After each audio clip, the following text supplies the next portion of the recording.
Friends, இன்றைக்கி என் பொண்ணுக்கு மீன் பிடிக்கணுன்னு ஆசை வந்துட்டு.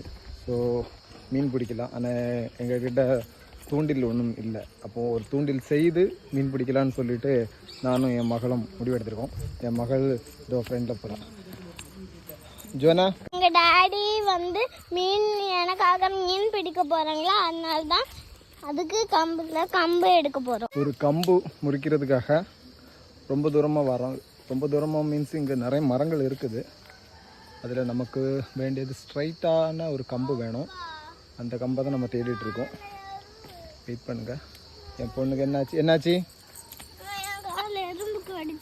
சரி, ஒன்று அதை எடுத்து விட்டுருங்க. ஓகே, இதோ நிறைய மரங்கள் இருக்குது. ரொம்ப காடு மாதிரி இருக்குது. இதுலேருந்து நமக்கு தேவையான கம்பு கிடைக்கும்னு நினைக்கிறேன். இதோ இந்த கம்பு ஓகே இல்லை. வாங்க அடுத்த கம்பு பார்ப்போம். அங்கே நமக்கு தேவையான கம்பு இங்கே இருக்குது.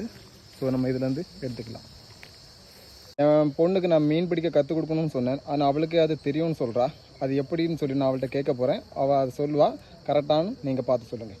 ஃபர்ஸ்ட் நம்ம ஒரு கம்பு எடுத்துக்கலாம். ஒரு இவ்வளோ சைஸு கம்பு எடுத்தா அதில் கயிறு கட்டிக்கலாம்.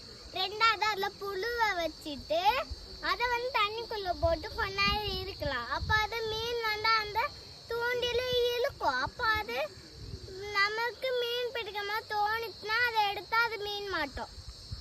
கரெக்டாக சொல்லியிருக்காங்க.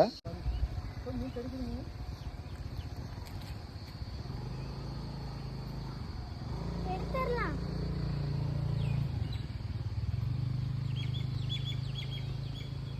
மீன் கிடைக்குது. ஃப்ரெண்ட்ஸ் பாருங்க, இப்படி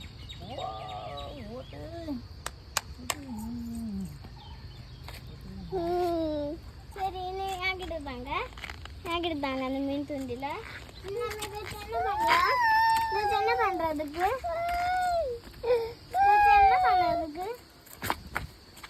ஏன் கீழே விட்டுலாமா?